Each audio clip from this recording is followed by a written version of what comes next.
Hi friends, అందరికీ నమస్కారం. అంజలి కథలకి స్వాగతం. ఈరోజు జానపద కథ పేరు మాయా దీపం. సువర్ణగిరి సామ్రాజ్యాన్ని సుకేసన చక్రవర్తి అనే రాజు బహు చక్కగా పరిపాలించేవాడు. అతని భార్య రేణుకాదేవి చాలా ఉత్తమురాలు. వారిద్దరి అన్యోన్య దాంపత్య ఫలితంగా వాళ్లకు ఒక పుత్రుడు కలిగాడు. అతని పేరు కేశవుడు. అతను ప్రస్తుతం యుక్త వయస్కుడయ్యాడు. అన్ని విద్యల్లోనూ ఆరితేరాడు. మంత్రి సుబుద్ధి, సైన్యాధిపతి వీరకేతు, ఆస్థాన పురోహితుడు వేదశర్మ రాజ్యాభివృద్ధికి అన్ని విధాలుగా సహకరించేవారు. మంత్రి కుమారుడు గజవర్మ, సేనాని కుమారుడు జయకేతు, ఆస్థాన పురోహితుడు వేదశర్మ కుమారుడు శంకరశర్మ, ఈ ముగ్గురు కూడా యువరాజు కేశవుడితో పాటే జన్మించారు. అతనితో పాటే అరమరికలు లేకుండా పెరిగారు. ఒకే గురువు వద్ద విద్యను అభ్యసించారు.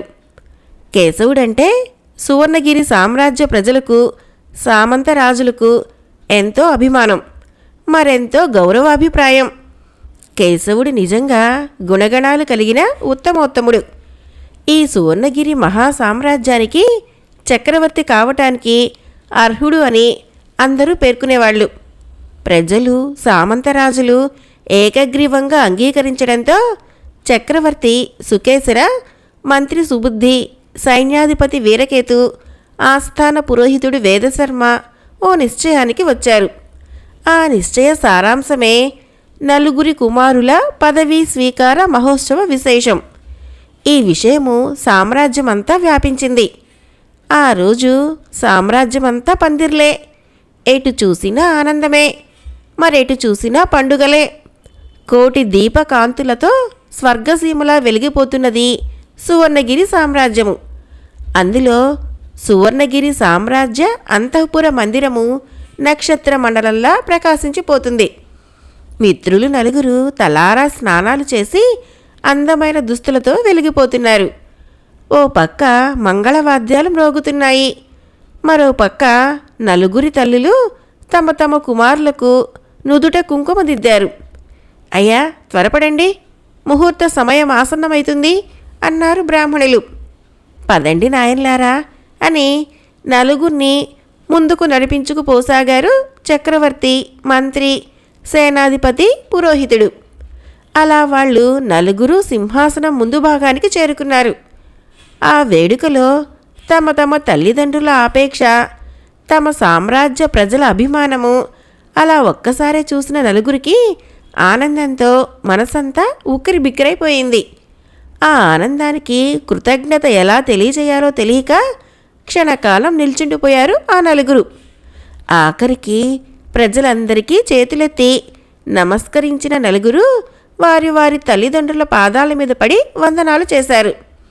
చిరంజీవులారా, చిరకాలం జీవించి మంచి పేరు సంపాదించుకోండి అని ఒక్కుమ్ముడిగా వారి వారి తల్లిదండ్రులు వారిని దీవించి భుజాలు పట్టుకొని పైకి లేవదీశారు కుమారుల్ని. ఆ తరువాత బ్రాహ్మణులు మరోసారి ముహూర్త సమయము ఆసన్నమైందని తొందర చేయటంతో ముందుగా సింహాసనం మీద యువరాజైన కేశవుణ్ణి కూర్చోబెట్ట నిశ్చయించారు. మిత్రులు ముగ్గురు కేశవుణ్ణి అనురాగాలతో సింహాసనంపై కూర్చుండబెట్టారు. ఒక్కసారిగా మంగళ దుందుబులు మ్రోగాయి. బ్రాహ్మణుల చేతుల్లో నుంచి వజ్ర కిరీటము చక్రవర్తి చేతుల మధ్యకు వచ్చింది. ఆ కిరీటాన్ని కళ్ళకద్దుకొని ముందుకు వస్తున్న చక్రవర్తి సుకేసునుడు హఠాత్తుగా ఆగిపోయాడు. మంత్రివర్య, భట్టాచార్యుల వారికి కబురు పంపారా అని అడిగాడు మంత్రిని ఉద్దేశించి. కబురు పంపాను ప్రభు, కానీ వారెందుకు రాలేదో అర్థం కావటం లేదు అని చెప్పాడు మంత్రి సుబుద్ధి. భట్టాచార్యులనేవారు సువర్ణగిరి సామ్రాజ్య ఆస్థాన మంత్ర కోవిదులలో అగ్రగణ్యుడు. అతడంటే చక్రవర్తికి ఎనలేని గౌరవం. భట్టాచార్యులకు చక్రవర్తన్నా, కేశవుడన్నా ఇంతెందుకు, ఆ సువర్ణగిరి అంటేనే మితిమీరిన ఆపేక్ష. అలాంటివాడు ఇంతటి శుభగడియకెందుకు రాలేదు అన్న ప్రశ్న కలిగింది చక్రవర్తి సుకేసునుడికి. ఆలోచిస్తున్న సుకేసునుడు, అయ్యా, సమయం మించిపోతున్నది. త్వరగా ఆ కిరీటాన్ని యువరాజుల వారికి అలంకరించండి అని బ్రాహ్మణులు హడావుడి చేయటంతో తేరుకున్నాడు. సరేలే, ఎందువల్ల రాలేదో అనుకుంటూ వజ్ర కిరీటాన్ని కుమారుడి తలపై పెట్టిన సుకేసనుడు అదిరిపోయాడు. అతనే కాదు, అతనితో మంత్రి, సేనాధిపతులు, ఆస్థాన పురోహితుడు, గజవర్మ, జయకేతు, శంకరవర్మ ఇంకా తదితరులంతా చలించిపోయారు. అసలు తాము చూస్తున్నది కళ, నిజమా అన్న సందేహంతో తమని తాము గిల్లుకొని చూసుకున్నారు. కానీ అదిరిపాటు మాత్రం పోలేదు. తాము చూస్తున్న దృశ్యం నిజమే. అసలు విషయం ఏమిటంటే, సర్వాలంకార భూషితుడైన కేశవుడు ప్రస్తుతం కేశవుడిలా మనిషి ఆకారంలో లేడు, కుక్కలా మారిపోయి ఉన్నాడు. ఆ కుక్క తలపైనే కిరీటం పెట్టబడి ఉంది. చక్రవర్తికి ఏం చేయనూ పాలుపోలేదు. అతని భార్యకైతే దుఃఖం ఆగలేదు. కుక్కలా మారిన కేశవుడికి తనకలాంటి రూపం ఎందుకు వచ్చిందో బోధపడలేదు. తన కోసం వారంతా చలించిపోవటం, దుఃఖపడటం చూసి తనకు ఏడ్పు వచ్చేసింది. ఏదో చెప్పాలని నోరు తెరిచాడు. మూరెడు పొడవున్న నాలుక బయటకు వచ్చింది. మాట్లాడబోయాడు. భౌభౌ అనే శబ్దాలు తప్ప మనిషికి అర్థమయ్యే భాషలో మాట్లాడటానికి వీలు కాలేదు. అది చూసి మరీ చెలించిపోయారు అతని ప్రాణమిత్రులైన గజవర్మ, జయకేతు, శంకరవర్మలు. ప్రజానీకం సంగతైతే చెప్పనలవి కాదు. వారి బాధ వర్ణనాతీతం. క్షణం దాకా ఎంతో ఆనందంగా ఉన్న ఆ అంతఃపురం అంతా చిటికెలో మంట కలిసిపోయింది. ఆ స్థానంలోనే దుఃఖసాగరం చోటు చేసుకున్నది. చాలాసేపటికి గొంతు సవరించుకున్న మంత్రి సుబుద్ధి, ప్రభు, మీరు విచారించి యువరాజుల వారిని దిగులు పడేలా చేయటం భావ్యం కాదు. ముందు తరుణోపాయం ఆలోచించండి అన్నాడు ఆవేదనగా. ఆ మాటలు నిజమనిపించాయి చక్రవర్తికి.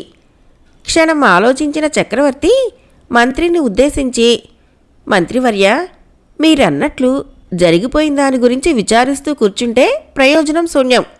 కాబట్టి త్వరగా భట్టాచార్యుల వారిని పిలుచుకురమ్మని కబురు పంపండి అని ఆదేశించాడు. ఆ వెంటనే సేవకుల్ని పంపాడు మంత్రి. వాయు వేగంతో వెళ్ళిన సేవకులు మరో నిమిషంలోనే తిరిగి వచ్చారు. మంత్రివర్య, భట్టాచార్యుల వారు దేని గురించో దేవి ఉపాసనలోకి దిగారట. నెల రోజుల దాకా తన ఏకాంతానికి భంగం కలిగించవద్దని సేవకుల్ని ఆదేశించారట అని చెప్పారు మంత్రితో సేవకులు. దేవి ఉపాసన ఇంత హఠాత్తుగా ఎందుకు దిగారబ్బా? ఈ విషయం నామమాత్రంగానైనా తెలియదే అనుకున్నాడు మంత్రి. ఆపై ఈ విషయాన్ని చక్రవర్తి గారికి తెలియచేశాడు. విషయం విన్న చక్రవర్తి కూడా ఆశ్చర్యపోయాడు. భట్టాచార్యులు మరి ఏ పని చేయబోయినా తనకు చెప్పకుండా చేయడు అనిపించింది. ఇకపై ఇలా ఆలోచిస్తూ కూర్చుంటే లాభం లేదని భట్టాచార్యుల కన్నా తక్కువ మహిమలు గల మంత్రగాళ్లను రప్పించమని ఆదేశించాడు చక్రవర్తి. చక్రవర్తి ఆజ్ఞ అమలుపరిచాడు మంత్రి. వచ్చిన మంత్రప్రవీణులు విషయం విని గడగడలాడారు అస్తవ్యస్త ఆలోచనలతో. వాళ్ళంతా ఒక్కుముడిగా, అయ్యా, ఇదేదో పెద్ద మాయలాగా ఉన్నది. అంచేత మా చిన్న బుర్రలకి తట్టడం లేదు. అలాగని ఇలాగే వదిలేయలేము. వదిలేయలేం కదా అని కుక్కలో నుంచి కేశవుల వారిని తేలేము. కానీ తెచ్చే విధానం మాత్రం చెప్పగలము అని చెబుతూ కాసేపు ఆగి తిరిగి ఇలా చెప్పారు వాళ్ళంతా. కేశవుడు నిజరూపానికి రావటంతో పాటు ఇతడు ఇలా మారటానికి కారకుడైన దుర్మార్గుడు చావటానికి ఇకపై ఎలాంటి మహిమ మన దేశాన్ని దుఃఖదాయం చేయకుండా ఉండటానికి మంత్రమహిమల్లో కూడా మన సామ్రాజ్యము అన్ని దేశాలు దేశాలే కాదు అన్ని లోకాల కంటే అతీతంగా ఉండాలంటే మనకో సాధనం కావాలి. ఆ మాటలు విన్న చక్రవర్తి, మంత్రి గజవర్మ, జయకేతు, శంకరవర్మలు కాస్త సంతోషపడ్డారు. ఇంతకీ ఆ సాధనం ఏమిటి, ఎక్కడుంటుంది, ఎలా తేవాలి అని కుతూహలంగా ప్రశ్నించారు. అంతటా ఆ మంత్రగాళ్లంతా దాని పేరే మాయాదీపం, ఆ దీపం గురించి, దాని మహిమ గురించి లోకలోకాలకు విదితమే. దాన్ని సంపాదించటం చాలా కష్టం. అయినా సంపాదించాక దానివల్ల మనకెన్నో ప్రయోజనాలు ఉన్నాయి.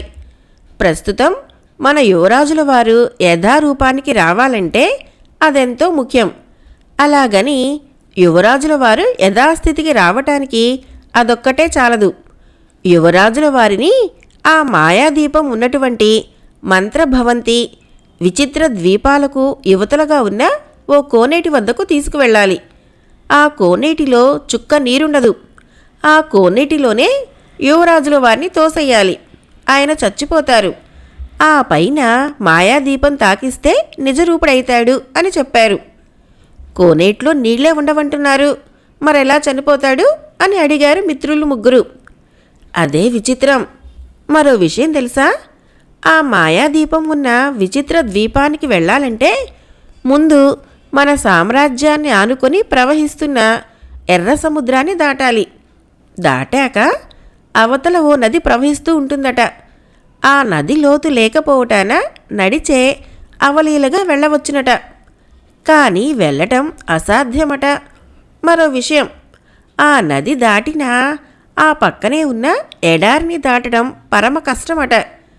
మామూలు ఇసుకే ఆ ఎడారి నిండా ఉన్నదట. కానీ మరెందుకు వెళ్ళలేరో అంతుబట్టడం లేదట. ఓవేళ రెండూ దాటి క్షేమంగా వెళ్ళినా ఆపై మంత్రభవంతిలోకి ప్రవేశించడం అసంభవమట. దానిలోనికి ప్రవేశించగలిగితే మాయాదీపాన్ని చేరటం మరీ అసాధ్యమట అని మంత్రగాళ్లంతా చెప్పారు. ఆపై ముగ్గురు మిత్రులు తమ ప్రాణ స్నేహితుడైనటువంటి, త్వరలో తమందరికీ కాబోయే ప్రభువైనటువంటి, సువర్ణగిరి సామ్రాజ్య వారసుడైనటువంటి కేశవుడికి నిజరూపం రప్పించడానికి పూనుకోవాలనుకున్నారు. ఈ విషయము వాళ్ళ ద్వారా విని సంతోషంగా వెళ్ళిరండి నాయన్లారా అన్నారు వారి వారి తల్లిదండ్రులు. కానీ చక్రవర్తి మహారాణి అందుకు సమ్మతించలేదు. నాయన్లారా, మాకు మీరొకటి కేశవుడొకటి కాదు, మీరు నలుగురు మా పిల్లల్లాంటి వారే. అసలే ప్రమాదాలని అంటున్నారు, మీరెళ్ళకండి అని బాధపడ్డారు. ఆ చక్రవర్తి దంపతులను పెక్కు విధాలా ఓదార్చి నచ్చజెప్పారు. మేము పిరికివాళ్లం కాదు, అనుకున్న పని సాధించలేని అసమర్థులం కాము అని డంకా బజాయించి చెప్పి ఎట్టకేలకు ఒప్పించారు. ప్రజలంతా ఆ ముగ్గురికి యువరాజు మీద ఉన్న అభిమానానికి అభినందించారు. అప్పటికప్పుడు కొంతమంది సేవకులతో కలిసి కుక్కలా మారిన కేశవుణ్ణి ఒక గుర్రం పైన కూర్చోబెట్టుకొని ముందుకు కదిలారు ముగ్గురు మిత్రులు. అలా 2 రోజులు ప్రయాణించి ఎర్ర సముద్రాన్ని చేరారు. వీళ్ల కోసమై నావ సిద్ధంగా ఉంది. ముగ్గురు మిత్రులు కుక్కతో సహా నావనెక్కారు.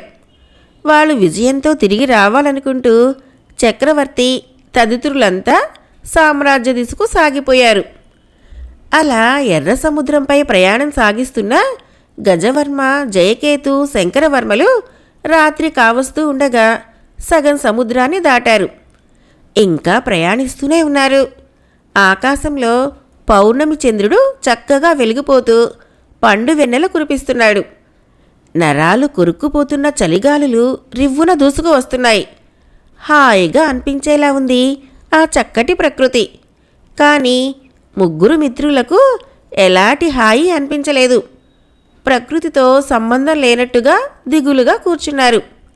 కేశవుడికి కలిగిన దుస్థితికి మిత్రులు ముగ్గురు తమలో తాము బాధపడుచున్నారు. మాట మాటకి కుక్కలా మారిన కేశవుణ్ణే చూడసాగారు. తనకై ప్రాణాలు తెగించి వీళ్ళు ముగ్గురూ చేస్తున్న సాహస కృత్యాలకు మరియు తనపై చూపిస్తున్న అభిమానానికి తన్మయత్వంతో కేశవుడికి ఆనందం కన్నీరుగా వచ్చింది. కేశవుడి ఈ నీచస్థితికి కారణం ఎవరు అని ఆలోచించారు. ఆ దుర్మార్గుడు కంటబడితే కరకరా నమిలి పారేయాలన్నంత కోపం వచ్చింది ఆ ముగ్గురికి. ఆలోచిస్తున్న ముగ్గురు ఒక్కసారిగా ఆశ్చర్యపోయారు. నావ ఆగిపోయింది మరి. ఎందుకు ఆగిందా అని తలలు పైకెత్తిన వాళ్ల ముగ్గురితో పాటు కుక్క కూడా అదిరిపడింది. ఓ గుండ్రెటి పర్వతంలాంటి ఆకారానికి చుట్టూతా పెద్ద కొండ చిలువ లావంతటి భాగాలు అతుక్కొని ఉన్నాయి. అవి అన్నీ ఆ పర్వతం చుట్టూ కొన్ని పదులు ఉన్నాయి.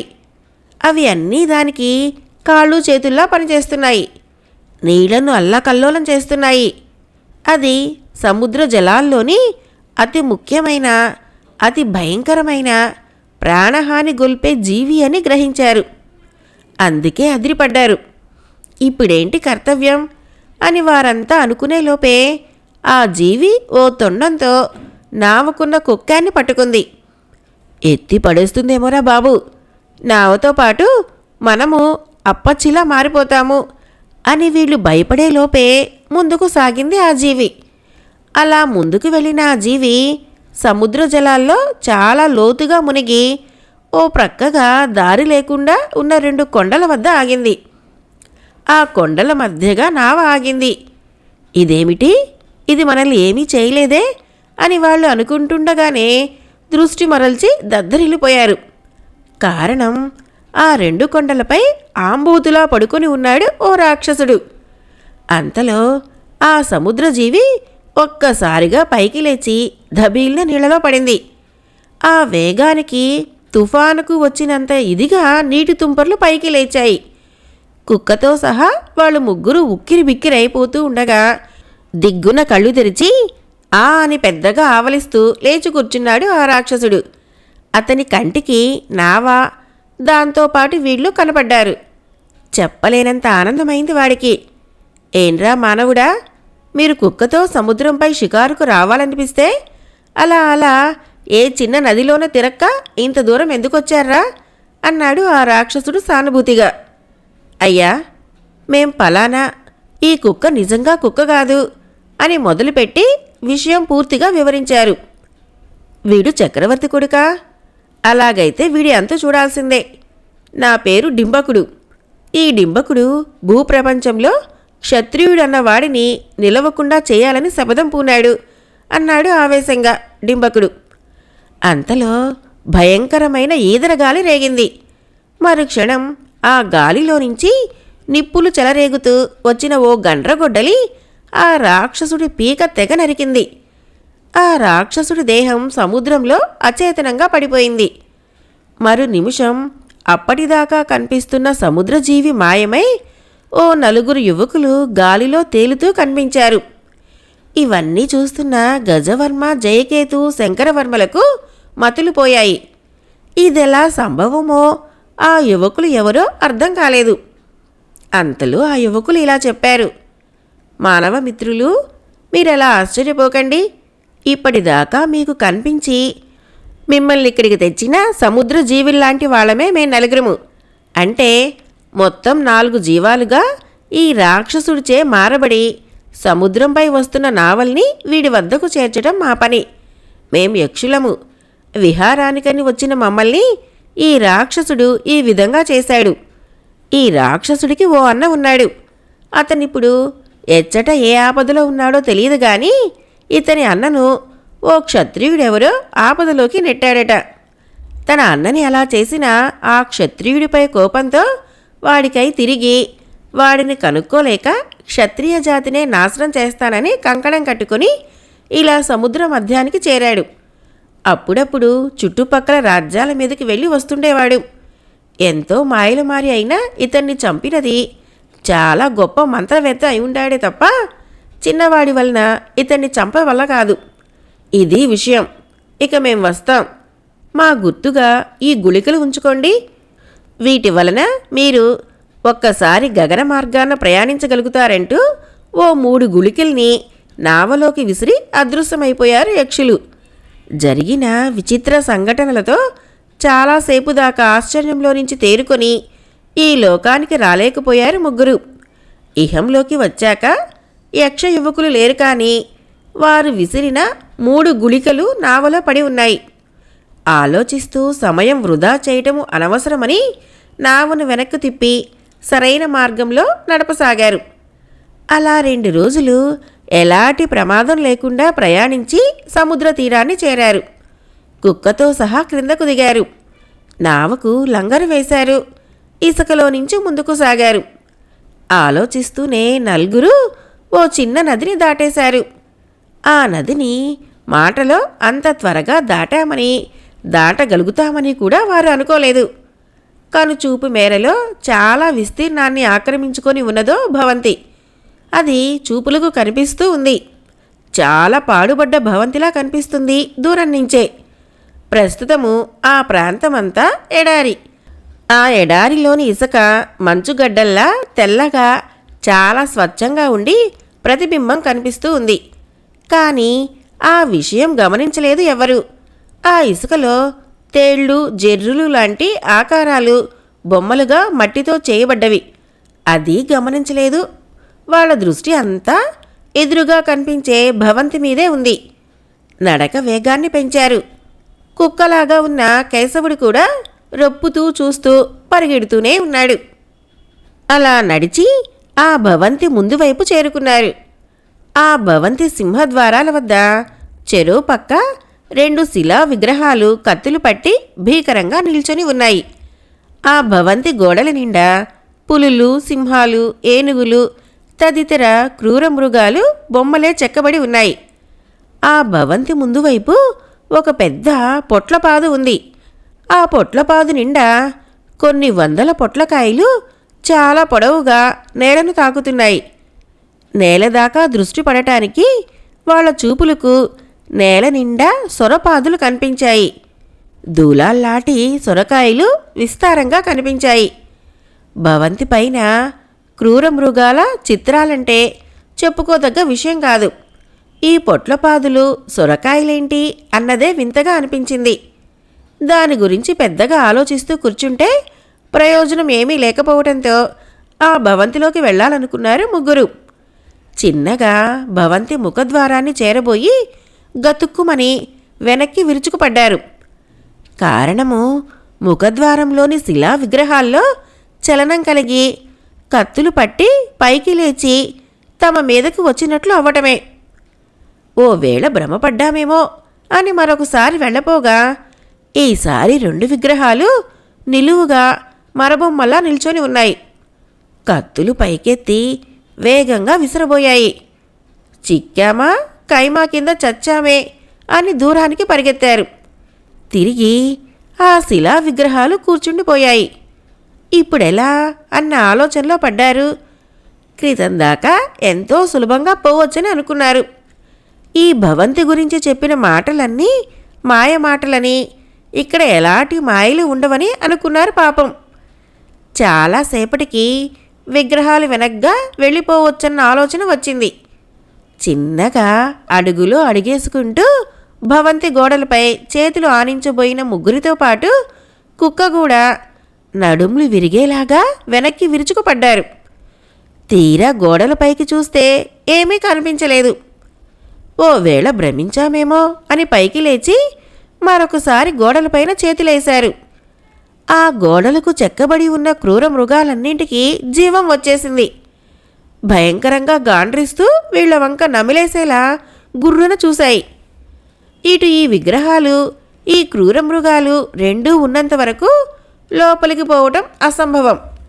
లోపలికి పోకపోతే మాయాదీపం చేజిక్కడం కళ్ళ. అది కళ్ళ అయితే యువరాజు నిజరూపానికి రావటం.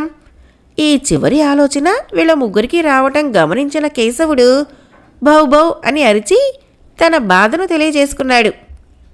నువ్వు అరవుకురా బాబు, అసలే సరైన యోచన లేక చస్తున్నాము అన్నాడు ఆస్థాన పురోహితుడి కొడుకైన శంకరవర్మ. వాళ్ళ ముగ్గురికి ఎలా పోవాలో అన్న యోచన కన్నా ఈ దీవిలోని ప్రతి వస్తువు ఇంతేనా అన్న భయం కలిగింది. అట్టి పరిస్థితుల్లోనే ఇసుకలో తేళ్ళు, జెర్రులులా ఉన్న రాళ్ళు కనిపించాయి. ఇవి నిజంగా విషజంతువులు కాదు కదా అనుకున్నారు. మరుక్షణం వాటికి ప్రాణాలొచ్చేసి ముందుకు రాసాగాయి. దడబుట్టిపోయింది నలుగురికి. అలా చిన్నగా పొట్లపాదుల్లోకి దూరారు. బారాటి పొట్లకాయలు ఆ భయంలో పాములన్న భ్రాంతిని కలుగజేసి మరి కాస్త భయాన్ని కలిగించడంతో అసలు ఇవి నిజంగా పొట్లకాయలేనా అని చూడబోయిన నలుగురు ఒక్క ఉదుటున ఇసుకలోకి పడ్డారు. కారణం పొట్లపాదులకు ఉన్నవి పొట్లకాయలు కాదు, త్రాచుపాములు. మరి విషాన్ని వెలుగక్కుతున్నాయి. నాయనోయ్ అని చాలాసేపటి దాకా ఇసుకలో అలా కూర్చుండిపోయారు. అంతలో వాళ్ళ దృష్టి తెల్లటి ఇసుకపైకి, దాని పక్కనే ఉన్న సొరపాదుపైకి సోకింది. కొంపదీసి ఇది కూడా మాయాజాలం కాదు కదా అనుకునే లోపే నలుగురు నీళ్లలో తడుస్తున్నట్టు నీళ్లలోకి మునిగిపోతున్నట్టుగా కనిపించిన ఇసుక స్థానే పెద్ద మడుగు అతి లోతుగా తయారు కాబోతున్నది. ఇసుకలో మాత్రం మార్పేనా, సొరకాయల్లో కూడా ఉందా అని తలదిప్పి చూస్తే ఏముంది, దుక్కల్లాంటి సొరకాయలు మొసళ్ళులా మారిపోయాయి. ఆ సరికే ఇసుకంతా నీళ్ళలా మారిపోవటంతో మొసళ్ళన్నీ ముందుకు రాసాగాయి. ఆ దెబ్బతో భౌ భౌ అని అరిచింది కుక్క. అమ్మ బాబోయ్ అని అరిచారు ముగ్గురు. నలుగురు కలిసి ముందుకు ఈదుకుపోసాగారు. ముందు తాము దాటి వచ్చిన నది ఒడ్డుకు వచ్చేసరికి మొసళ్ళు ఆగిపోయాయి. మళ్ళీ వస్తే తినేస్తాం అన్నట్లుగా తలలు పైకెత్తి చూశాయి. నదిలోకి అడుగు వేయబోయిన మంత్రి కొడుకు గజవర్మ బాబోయ్ నా కాలు అని అరుస్తూ కాలు పట్టుకొని వెనక్కి విరుచుకుపడ్డాడు. పాపం అతని కాలు బాగా కాలిపోయి ఉంది. కారణం ఆ నదీ జలంలో నుంచి ఒక్కసారిగా అగ్నిజ్వాలలు ప్రజ్వరిల్లటమే. ఓ పక్క నదిలోని మొసళ్ళు, మరో ప్రక్క అగ్నిజ్వాలలు. ఇక ఎలా త్వరగా బయటపడాలో వాళ్లకు అంతుపట్టలేదు. నిమిషం యక్ష యువకులు ఇచ్చిన 3 గుళికల్ని నోటిలో వేసుకుని కుక్కను పైకెత్తి పట్టుకున్నారు. అంతే, కుక్కతో పాటు ముగ్గురు ఆకాశంలోకి లేచి ముందుకు ప్రయాణించారు. ఆ విధంగా అగ్నిజ్వాలల నుంచి తప్పించుకున్నారు. ఇంకా ప్రయాణిస్తూనే ఉన్నారు ఆకాశంలో. కుక్కతో సహా వాళ్ళు ముగ్గురు గగన వీధిలో నుంచి ఓ అరణ్యంలోకి దిగారు. కడుపులు సలసలామంటూ ఆకలితో వేడెక్కిపోవటంతో ఏం దొరుకుతుందా అని చూశారు. కానీ ఎక్కడా ఏమీ కనపడలేదు. దొరక్కపోతాయా అన్న ఆశతో ముందుకు సాగారు. ఓ పక్క సూర్యాస్తమయం జరగబోతోంది. అందుకే చీకటి పడేలోపే ఆహారాన్ని వెతుక్కొని ఓ చెట్టు పైకి చేరి విశ్రమించాలి అనుకున్నారు. అలా ముందుకు వెళుతున్నవారు ఠక్కున ఆగిపోయారు. అందుకు కారణం ఏదో మూలుగు వినిపించినట్లు అవటమే. ఏమిటా అని మూలుగు వినిపిస్తున్న దిశగా 4 గజాలు నడిచారో లేదో ఆశ్చర్యపోయారు. అందుకు కారణం నాయనా గజవర్మ, నాయనా జయకేతు, నాయనా ఇలా తమ పేర్లతో ఎవరో పిలుస్తున్నట్లు వినిపించడమే. మనల్ని పేరెట్టి పిలిచేవారెవరబ్బా అని కుతూహలంగా ఒక అడుగు వేసి ఠక్కున ఆగిపోయారు అందరూ. ఒకరి ముఖాలొకరు చూసుకున్నారు. క్షణం వాళ్ళందరి ముఖాల్లో అనుమాన రేఖ లీలగా కదలాడింది. ఇలా అరిచి తమని ఆకట్టుకోవాలనుకునే వ్యక్తి ఓ మాంత్రికుడేమో, ఆ మాయా దీపానికి ప్రయత్నిస్తున్నాడేమో. అందుకై మనం ప్రయత్నించడం చూసి సహించలేక మనల్ని ఇలా ఆకట్టుకొని చంపాలనుకుంటున్నాడేమో అనే అనుమానం కలిగింది. చాలాసేపు వెళ్ళాలా వద్దా అనే ఆలోచనతో సతమతమైపోయారు. ఆఖరికి ఓ నిశ్చయానికి వచ్చారు. తాము మంచి ధైర్యవంతుల పిల్లలమైనందుకు వెళ్ళకపోతే తల్లిదండ్రుల పరువు తీసినట్లయితుందనిపించింది. పైగా భయపడే తమని సామ్రాజ్య పాలనలోనే తగరని అన్న అంటారని అనిపించింది. అందుకే ఒక్కుముడిగా ముగ్గురు ముందుకు నడుస్తూ కుక్కను మాత్రం తమ వెనక రమ్మన్నారు. అలా కాస్త దూరం వెళ్ళిన ముగ్గురితో పాటు ఆ కుక్క కూడా ఆ దృశ్యాన్ని చూసి ఆశ్చర్యపోయింది. కారణం ఓ పెద్ద బండకు జీవం ఉన్న తల ఉంది. ఆ తల ఎవరిదో కాదు, సువర్ణగిరి సామ్రాజ్యానికి ప్రముఖ మంత్రవేత్త, సువర్ణ సామ్రాజ్యాధిపతి అయిన సుకేశన చక్రవర్తి అతిగా గౌరవించే మాంత్రిక భట్టాచార్యుల వారి శిరస్సు అది. ఆయన్ని ఆ స్థితిలో చూసేసరికి దుఃఖం ముంచుకు వచ్చింది నలుగురికి. అసలు భట్టాచార్యుల వారు ఈ అడవిలోకి ఎందుకు వచ్చారు, ఎప్పుడు వచ్చాడు, ఇలా ఎందుకు మారాడు, ఎవరిచే మారబడ్డాడు అనే ప్రశ్నలు ఒక్కుముడిగా వచ్చేశాయి. గభాలన పర్వతాన్ని చేరి విలపిస్తూ ఆర్య ఏమిటి స్థితి అని ప్రశ్నించారు ముగ్గురు. కేశవుడి వంక జాలిగా చూసిన ఆయన ఇలా అన్నాడు, నాయన్లారా, ఈ కేశవుడు కుక్కలా మారటానికి కారకుణ్ణి నేనే. ఈ మాటలతో ఆశ్చర్యపోయారు ముగ్గురు. కుక్క కూడా నోరెళ్లబెట్టింది. వాళ్ళు ఎవరికీ ఈ విషయం నమ్మకస్యం కాలేదు. దేశం కోసం ప్రాణాలైనా ఇచ్చే మీలాంటి వారు, ఇలాంటి మంచివారైన మీరా యువరాజుల వారిని కుక్కలా మార్చింది అని నమ్మలేనట్లుగా ముఖం పెట్టి అడిగారు.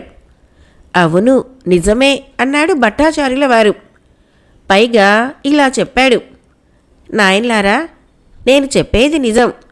చక్రవర్తి గారు నా మీద చూపించే అభిమానం నిజమైన అభిమానమా కాదా?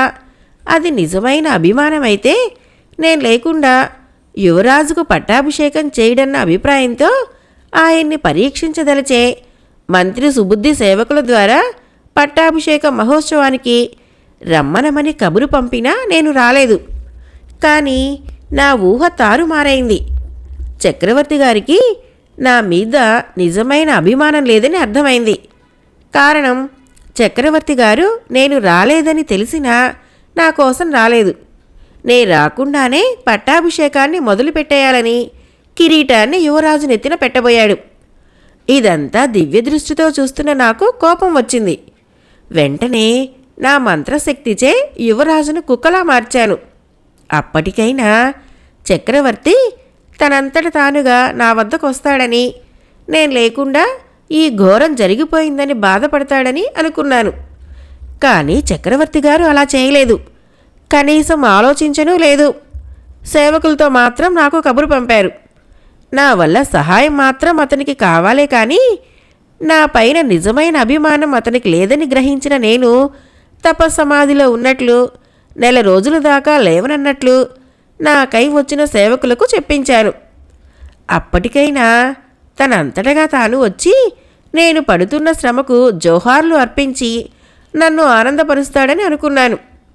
కానీ ఆయన ఆ పని చేయలేదు. చిన్న చిన్న మంత్రగాళ్ళందరినీ రప్పించి యువరాజు యథారూపుడు అవ్వటానికి ఏం చేయాలో చెప్పమని అడిగాడు. మాయాదీపం కావాలని వాళ్ళంతా చెప్పారు.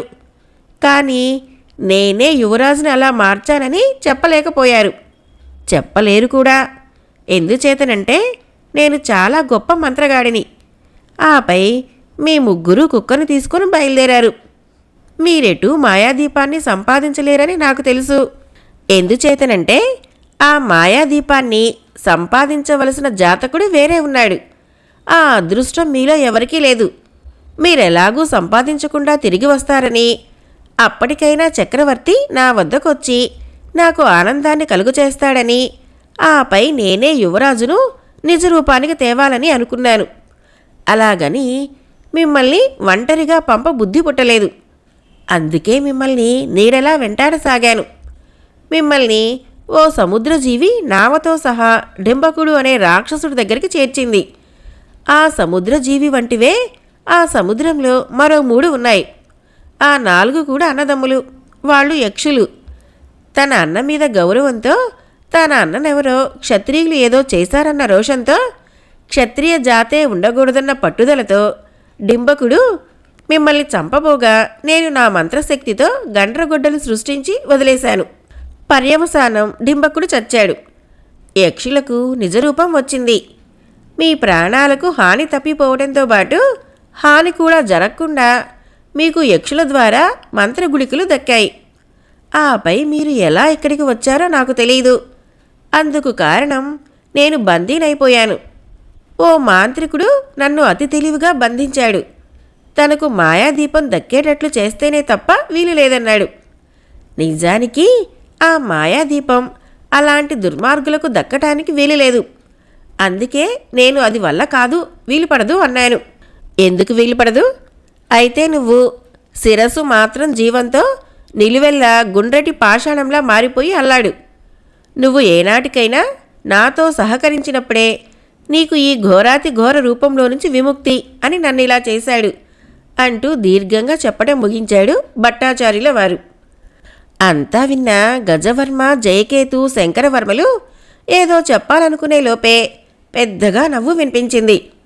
ఎవరు అని తల తిప్పి చూస్తే భట్టాచార్యులకు కాస్త పక్కగా ఉన్న ఓ చెట్టుకు తలక్రిందులుగా వేలాడుతూ కనిపించాడు ఒక వ్యక్తి. ఆ వ్యక్తి అలా నవ్వుతున్నాడు. ఆ వ్యక్తిని చూసి విస్తుపోయారు అందరూ.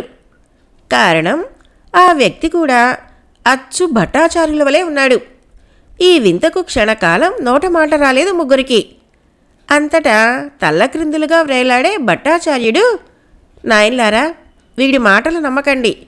అంతా మోసం, దగ. మనం ఈ ప్రమాదంలో నుంచి గట్టెక్కాలంటే నేను చెప్పిన పని చేయండి అన్నాడు. ఇద్దరి భట్టాచార్యుల మాటలు ఒకేలాగా ఉన్నాయి. ఇద్దరూ ఒకేలా ఉన్నారు. వీరిద్దరిలో ఎవరిని నమ్మాలో అర్థం కాలేదు. కానీ చెట్టుకు వేలాడే మనిషి మీద వీళ్లకు సందేహం వచ్చింది. అతని నోటి వెంట నిజాన్ని కక్కించాలనుకున్నారు. వెంటనే కత్తులు తీసి ముందుకు వెళ్లారు. చూడు, మేం క్షత్రియులం, మాతో హాస్యాలాడటం అంత మంచిది కాదు. కాబట్టి మర్యాదగా నువ్వెవరివో చెప్పు, లేకపోతే అని గుర్రుగా చూశారు. బాబులు, నన్ను నమ్మండి, నేను మీ భట్టాచార్యుల్ని అన్నాడు ఆ వ్యక్తి. మర్యాదగా నిజాన్ని ఒప్పుకుంటావా? ఈ 3 కత్తులతో నిన్ను చేపను చీల్చినట్టు చీల్చమంటావా అని బెదిరించారు ముగ్గురు. బాబూ, నన్ను నమ్మండి, నేను చెప్పిన పని చెయ్యండి అని బ్రతిమలాడాడు. ఆ మాటలతో కోపం వచ్చింది వారికి. నువ్వు వట్టి అబద్ధాల పుట్టలాగున్నావు, నువ్వు బ్రతకటం అనవసరం అంటూ అమాంతం 3 భాగాలుగా నరకబోయారు. అంతలో ఆగండి నాయన్లారా అన్నాడు పాషాణ రూపంలో ఉన్న భట్టాచార్యుడు. అతని మాట మీదున్న అచంచల విశ్వాసానికి కట్టుబడి చేస్తున్న దుస్సాహసాన్ని ఆపి, ఆర్య, ఎందుకు ఆగమన్నారు అని అడిగారు కాస్త నిరుత్సాహంగా. నాయన్లారా, మన సువర్ణగిరి సామ్రాజ్య వాసులకు ప్రాణాలు ధారపోయటమే గాని ప్రాణాలు తీసే అలవాటు లేదు, ఉండకూడదు. అందుకే ఆగమన్నాను. అతను కూడా ఓ చిన్న తరహా మాంత్రికుడే పాపం. ఇతనికి మాయాదీపాన్ని కాజేయాలన్న ఆశ. ఆ ఆశతోనే రంగంలోకి దిగాడు. నాలా వేషం ధరించి మిమ్మల్ని వంచించి మీ అభిమానాన్ని చూరగొని మీరిచ్చే ఆ దీపాన్ని సాధించాలన్న పిచ్చి నమ్మకంతో రంగంలోకి దిగాడు. కానీ నన్ను బంధించిన మాంత్రికుడి చేతనే ఇతను పాపం బంధితుడు అయ్యాడు. బంధితుడైనా కూడా ఇతనికి మాయాదీపం మీద ఆశ పోలేదు. అంచేతనే మిమ్మల్ని ఓ పని చేయమంటున్నాడు అంటూ దీర్ఘంగా చెప్పడం ముగించాడు పాషాణ రూపంలో ఉన్న ఆచార్యుల వారు. ఈ మాటలు విని వీళ్ళు ముగ్గురు చెట్టుకు వేలాడే భట్టాచార్యులపై జాలి పడుతూ ఉంటే అతను మాత్రం పాషాణపు భట్టాచార్యులను ఉద్దేశించి, ఒరేయ్ పాపి, నీకు బాగుపడే రాత లేదురా, నిన్ను చూసుకో ఏం చేస్తానో అని నసిగాడు. ఆ మాటతో గజవర్మకు కోపం వచ్చింది. ఒరేయ్, ముందు నువ్వు నోరు మూస్తావా, నాలుక తెక్కోయమంటావా అని గద్దించాడు. ఆపై ఏమనుకున్నాడో ఏమో, తలక్రిందులుగా వేలాడే భట్టాచార్యుడు మాయమైపోయాడు. చూశారా, వీడెంతటి మాయలుమారో, మీరు చాలా జాగ్రత్తగా వ్యవహరించాలి అని హెచ్చరించాడు భట్టాచార్యుడు. ఇంతకీ మేం ఏం పని చేస్తే యువరాజు యథాస్థితికి వస్తాడు అని అడిగాడు గజవర్మ. యువరాజు యథారూపుడిగా మారాలంటే నేను ముందు యథాస్థితికి రావాలి నాయన్లారా. అది జరిగితే యువరాజు యథారూపుడు కావటంతో పాటే అతి విలువైన మాయాదీపం కూడా మనకు దక్కుతుంది. ఈ 3 జరగాలంటే ఇలా రండి చెబుతా అంటూ వారి ముగ్గురు చెవిలో ఏదో రహస్యంగా చెప్పాడు భట్టాచార్యుడు. అది విన్న ముగ్గురు, ఓస్ ఇంతేనా? కోసల రాజ్యం ఇక్కడికి 25 మైళ్ళ దూరంలోనే ఉందిగా, చిటికలో వస్తాం అన్నారు ఉత్సాహంగా. చిటికలోనే రావాల్సిన అవసరం లేదు నాయనా. విజయంతో ఎవరికీ అనుమానం రాకుండా రావటమే ఉత్తమమైన విషయం. చాలా జాగ్రత్తగా వ్యవహరించాలి. అన్నట్లు మీతో పాటు కేశవుణ్ణి కూడా తీసుకువెళ్ళండి. ఇక్కడ నా పరిస్థితి ఏమీ చేయలేనిది.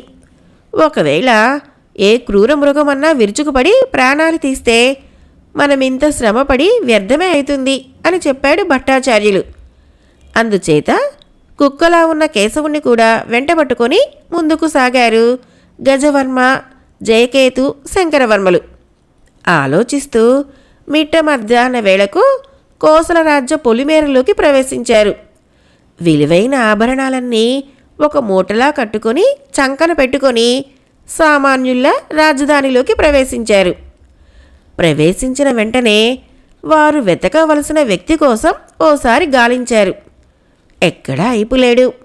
వాడసలే వెర్రివాడని చెప్పాడు. కొంపదీసి మరే రాజ్యానికైనా ఉడాయించలేదు కదా అనుకున్నారు. ఏ విషయమో రాజధాని అంతా వలవేసి గాలించేదాకా తేలదని ముందు హాయిగా తృప్తి తీరా భోజనం చేయాలి అనుకున్నారు. తమ వద్ద ఉన్న ధనంతో రకరకాల తినుబండారాలు కొని ఓ పాడుపడ్డ దేవాలయము అరుగు మీదకు చేరి తృప్తి తీర భుజించారు గజవర్మ, జయకేతు, శంకరవర్మలు కుక్కతో సహా. అలా వాళ్ళు ఆకలి తీరిన తర్వాత వెతకవలసిన వ్యక్తి కోసం రాజబాట గుండా వెతుకుతూ వెళుతూ ఉండగా ఓ కోమటి దుకాణం ముందు నలుగురు గుమిగూడి ఉండటంతో ఏమిటా అని ఆసక్తిగా దరిచేరారు. కోమటి పెద్దగా అరుస్తున్నాడు. ఎందుకయ్యా అలా అరుస్తావు? నా సంగతి నీకు తెలియదు. నేను తలుచుకుంటే నిన్ను, నీ కొట్టును నామరూపాలు లేకుండా చేయగలను అంటున్నాడు ఒక యువకుడు. అతనికి 30 ఏళ్ళు పైనే ఉంటాయి. బట్టలు చిరిగినా, తైల సంస్కారం లేక జుత్తు చింపిరిగా ఉన్నా అందాన్ని బట్టి, ఠీవిని బట్టి అతడు క్షత్రియుడిలా ఉన్నాడని అనుకుంటారందరూ. ఆలోచిస్తున్న కోమటి ఆ యువకుడి వంక హేళనగా చూశాడు. ఆపై తన పక్కనే అండగా నిల్చున్న నలుగురు వస్తాదుల వంక దృష్టి సారించాడు. ఆపై తిరిగి ఆ యువకుడి వంక చూస్తూ, చూడు పుల్లయ్య, నీ పిచ్చి పిచ్చి వేషాలు నా వద్ద వేయకు. సరుకులు నా కొట్లో కల్తీలే ఉంటాయి. అది అడగటానికి నువ్వెవరు అన్నాడు ధీమాగా. ఆ మాటతో పౌరుషం వచ్చింది పుల్లయ్యకు. ఏమయ్యో ఈ కోమటి, నా సంగతి నీకు తెలియదని చెప్పినా నాలుగుంది కదా అని ఒకటే వాగేస్తున్నావు. ఆ నాలికను బయటికి లాగి తాడు కట్టి దండానికి నిన్ను వేలాడగట్టేస్తాను, జాగ్రత్త అన్నాడు ఆవేశంగా. ఆ మాటలతో కోమటికి ఆవేశం వచ్చింది. వస్తాదులకు కన్ను కొట్టాడు. ఇదంతా చూస్తున్న గజవర్మ, జయకేతు, శంకరవర్మలు పుల్లయ్య వంక అదోలా చూడసాగారు. భట్టాచార్యుల వారు తీసుకురమ్మన్న పుల్లయ్యనే పిచ్చివాడి ఇతడేనని గుర్తుపట్టారు వాళ్ళు. కానీ ఈ పిచ్చివాడితో ఏం పని అన్న ఆలోచన మొదట్లో వచ్చినా ఇతను మంచి ధైర్యశాలిలా అన్యాయాన్ని ఎదిరించడంతో అతడిపై కాస్త సదభిప్రాయం కలిగింది వారికి. ఆలోచిస్తూ ఉన్న ముగ్గురు పుల్లయ్యపైకి దృష్టి సారించారు. వస్తాదులు నలుగురు ముందుకు రాసాగారు. వాళ్ళను చూసిన పుల్లయ్య పెద్దగా నవ్వాడు. చూడండి, వృధాగా ఒళ్ళు హూనం చేసుకోకండి అని హెచ్చరించాడు. ఆ మాటలతో వస్తాదుకు తిక్కరేగిపోయింది. మరో నిమిషం ఫట్ ఫట్ ఫట్ అంటూ బంతిలా ఆడుకున్నారు పుల్లయ్యని. పాపం పుల్లయ్య నలుగురు వస్తాదుల చేతుల్లో నలిగిపోయి స్పృహ కోల్పోయాడు. ఇక పోనీయండి, చస్తాడు అని కొట్లోకి నడిచిన కోమటిని అనుసరించి లోపలికి వెళ్ళిపోయారు వస్తాదులు. స్పృహ తప్పి పడిపోయిన పుల్లయ్యని చూసి థు అనుకున్నారు కుక్కతో సహా గజవర్మ, జయకేతు, శంకరవర్మలు. ఒట్టి ఆరంభ సూర్యుడేనే, నోరా వీపుకు చేటుతేకే అన్నట్లు పొడి చేసే సత్తా లేనప్పుడు పౌరుషాలెందుకు చెప్పండి? వృధాగా పక్కలిరగ తన్నించుకోవడానికి కాకపోతే అయినా ఇంతటి మహాబలశాలి భట్టాచార్యుల వారికి ఎందుకబ్బా అనుకున్నారు. అయినా తీసుకెళ్ళక తప్పదనుకున్నారు. అంతలో స్పృహ తప్పి పడిపోయిన పుల్లయ్యను 10 మంది రాజ్యవాసులు ఓ అరుగు మీదకు చేర్చి ఉపచారాలు చేయసాగారు. వాళ్లలో ఒకడు ఎక్కడి నుంచి వచ్చాడో ఏమో, అసలు ఏ తల్లి కన్నబిడ్డడో, ఇల్లు వాకిలి, పిల్ల జల్ల, పెళ్ళాం, అసలు తల్లిదండ్రి ఉన్నారో లేదో అన్నారు జాలిగా. మరొకడు పాపం ఎన్నిసార్లు ఆవేశానికి పోయి తన్నులు తింటున్నాడు. ఇతను మనిషో కాదో, అసలు మనిషే అయితే ఎలా తట్టుకుంటున్నాడో ఏమో అన్నాడు సానుభూతిగా. నిజం అన్నలు, ఇతడు ఇప్పటికి తిన్న తన్నులు వేరే ఎవరే అయితే చచ్చు ఉరుకునేవారు. అక్కడికి నువ్వు జోక్యం చేసుకొని చెబుతూనే ఉంటావు. వీడు ఉంటేనా కదిలించి కయ్యానికి కాలు దూవుతాడు. ఇతనికొచ్చే ఆవేశానికి, ఇతను చూపే పౌరుషానికి కొత్త వాళ్ళు ఎవరైనా చూస్తే కొట్టేస్తాడని అనుకుంటారు. కానీ ఇలా ప్రతిసారి చావ చితగ్గొట్టించుకొని ఇలా స్పృహ తప్పి పడిపోతాడని ఎవరనుకుంటారు అన్నాడు మరో చిలిపి కుర్రవాడు. ఈ మాటలన్నీ దూరంగా ఉండి విన్న గజవర్మ, జయకేతు, శంకరవర్మలకు ఓ చక్కటి ఆలోచన వచ్చింది. పుల్లయ్య ఎంతటి అసక్తుడైనా కారణం లేనిదే భట్టాచార్యుల వారు తీసుకురమ్మని చెప్పరని, పుల్లయ్యను ఎవరికీ అనుమానం రాకుండా తీసుకువెళ్లాలంటే అతను తమ చుట్టమేనని చెప్పడం కంటే మరో మార్గం వేరొకటి కనిపించలేదు. అందుకే వాళ్ళు ముగ్గురు గుంపును తోసుకుంటూ ముందుకు వచ్చి, అయ్యో మా పుల్లయ్యకి ఏమైంది అని గగ్గోలుగా లేచారు. క్రితం దాకా ఈ ముగ్గురిని పెద్దగా పట్టించుకొని గుమికూడిన జనం మొదటి కాస్త ఆశ్చర్యపోయారు. ఆపై, ఇతడు మీకేమైతాడు? ఇతని దేవురు? ఇతని అసలు పేరేంటి? పిచ్చి పిచ్చిగా ఉండటం వల్ల పుల్లయ్య అని మేమే పేరు పెట్టాం అంటూ ప్రశ్నల వర్షం కురిపించేశారు. పుల్లయ్య మా అన్నయ్య గారి కుమారుడు.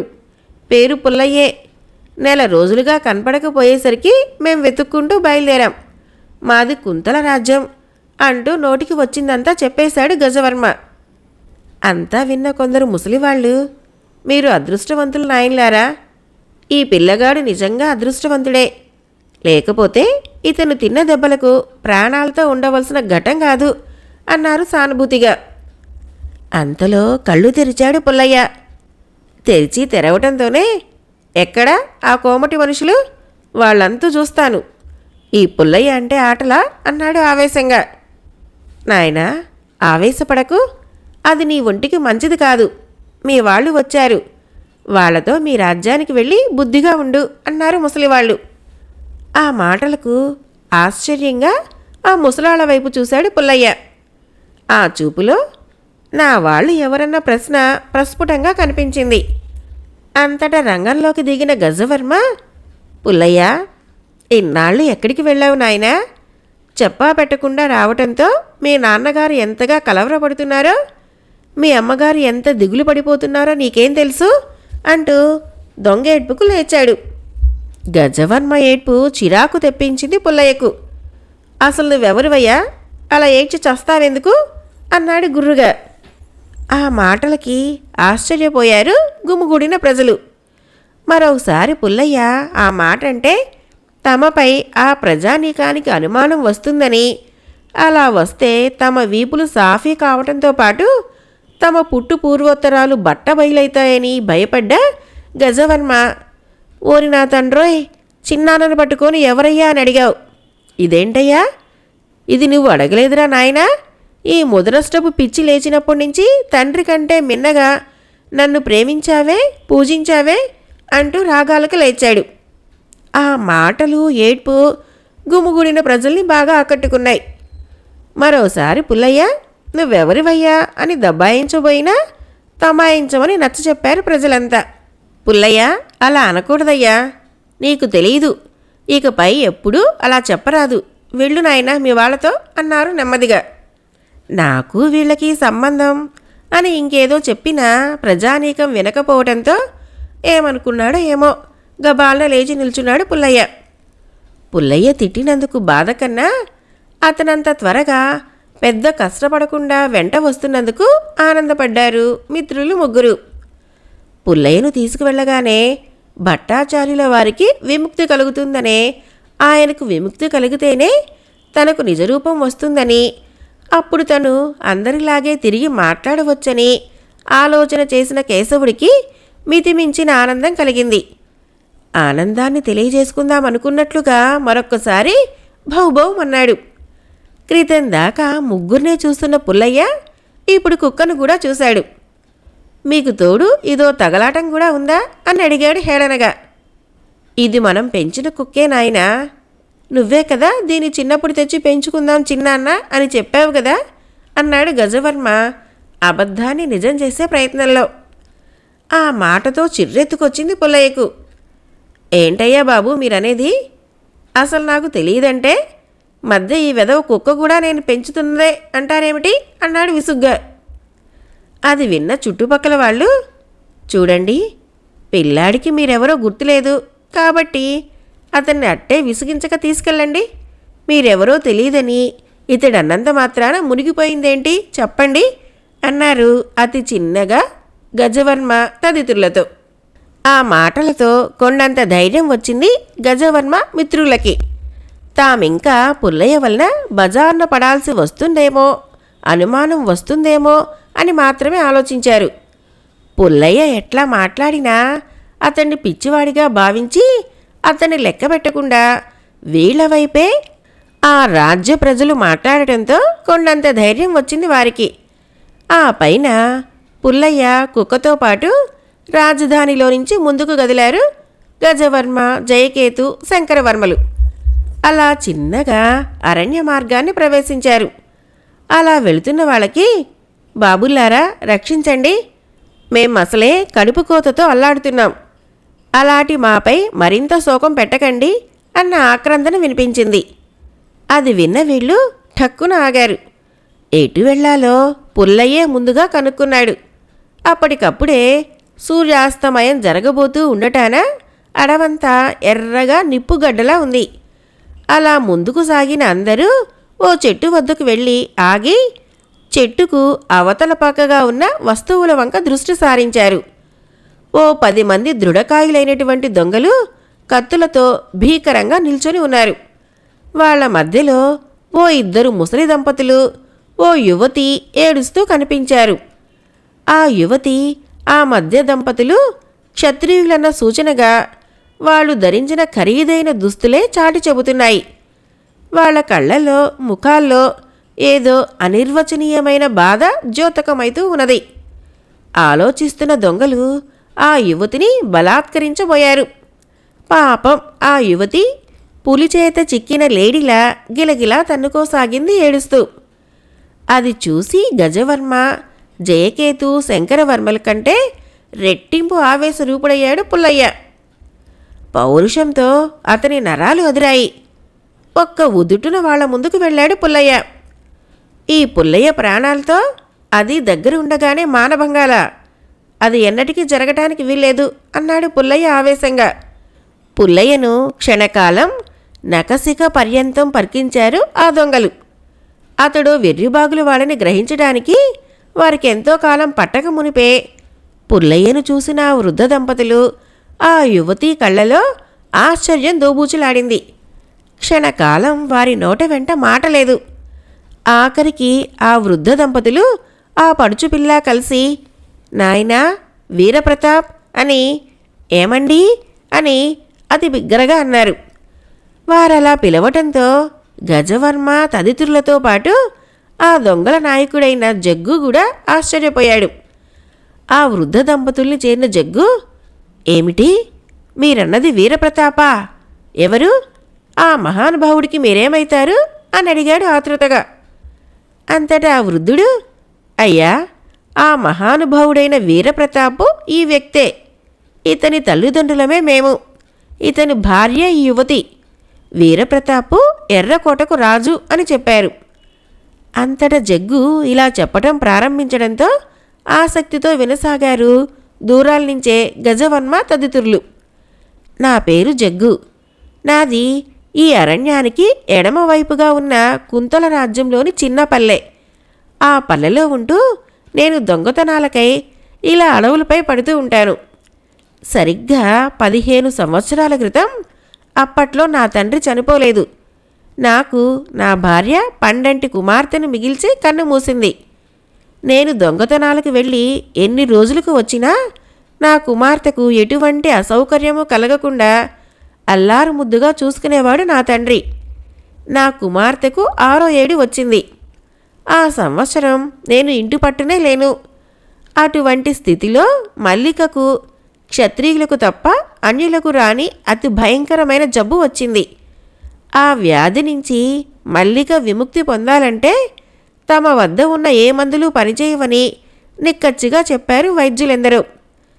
ఆ జబ్బు నయం కావాలంటే మంత్రపుష్పం కావాలని, అది పాతాళ నగరంలో అతి ప్రమాదాల నడుమ ఉంటుందని, పాతాళ నగరం వెళ్ళి దాన్ని సాధించుకురావటం ఒక్క వీరప్రతాపు వలనే తప్ప మరెవ్వరి వలనూ కాదని చెప్పారు. విషయం విన్న మా తండ్రి అప్పటికప్పుడు మల్లికను చేతుల మీద వేసుకుని వెళ్ళి ఎర్రకోట రాజు వీరప్రతాప్ కాళ్లపై పడి బోరున తన గోడి వెడబూసుకున్నాడు. మా నాన్న స్థితిపై, 6 ఏళ్ల మల్లికపై వీరప్రతాప్కు జాలి కలిగింది. ఆర్య, ఓ సామాన్యురాలి కోసం మీరు పాతాళ నగరం వెళ్ళి మంత్రపుష్పం తెచ్చి ఇవ్వటం భావ్యం కాదు. ఈమె ప్రాణాలు ఉన్నా పోయినా ఒకటే అని రాజపురోహితులు అడ్డు చెప్పినా వీరప్రతాప్ వినలేదు. పైగా సామాన్యుడితో ప్రాణం, గొప్పవాడితో ప్రాణం, ఇన్ని రకాలున్నాయా? ఎవరిదైనా ప్రాణమే, ఎవరివి కాపాడినా ఒకటే అని పోవద్దన్నా వారికి బుద్ధి చెప్పి అప్పటికప్పుడు పాతాళ నగరానికి వెళ్ళి మంత్రపుష్పాన్ని తెచ్చి నా మల్లికను బ్రతికించాడు. నా మల్లిక ఈనాడు పెళ్లి చేసుకొని పిల్లా పాపలతో హాయిగా కాలం గడుపుతుందంటే అందుకు కారకుడు ఈ వీరప్రతాపే. నేను చాలా పాపిని, కృతజ్ఞత తెలియని వాడిని. వీరప్రతాప్ గురించి నేను ఆనాడే విన్నా ఎర్రకోటకు వెళ్ళలేకపోయాను. వీరప్రతాప్ దర్శనం చేసుకొని కృతజ్ఞతలు తెలియజేసుకోలేకపోయాను.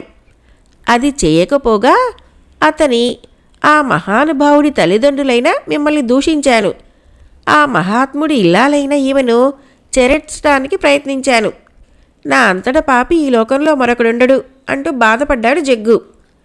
ఈ మాటలు వింటున్న వీరప్రతాప్లో ఎటువంటి మార్పు లేదు. పైగా అతని ముఖాన విసుగు కనిపించింది. ఇటు వీరప్రతాపు తల్లిదండ్రులు జగ్గును ఓదారుస్తూ, చూడు నాయనా, ఈ తప్పు నువ్వు తెలిసి చేయలేదు కాబట్టి ఇందులో నువ్వు ఇంత బాధపడాల్సిన పని లేదు. కాకపోతే నీకు సహాయం చేశాడన్న ఉద్దేశంతో ఇతడి వాళ్ళమైన మాపై అమానుషం చేయబోయినందుకు విచారించడం గొప్పతనం కాదు. నీకు సహాయం చేయని వ్యక్తి యొక్క భార్య కూడా నీకు చెల్లెలతో సమానమని గుర్తుంచుకో అన్నాడు. ఇక అట్టే కాలం దూరంగా ఉండి వీరప్రతాప్ గురించి అస్తవ్యస్త ప్రశ్నలతో వేగిపోలేక ఒక్కసారిగా ముందుకు వచ్చిన గజవర్మ తదితరులంతా తమను తాము ఎవరో, ఎందువల్ల దేశాలు పట్టామో, ఆ కుక్క ఎవరో, దాని చరిత్ర ఏమిటో వివరిస్తూ, ఆర్య, ఈ వీరప్రతాప్ ఎవరు, మీరెవరు, అసలు కథ ఏంటి, అన్ని విషయాలన్నీ వివరంగా వివరించమని వేడుకున్నారు.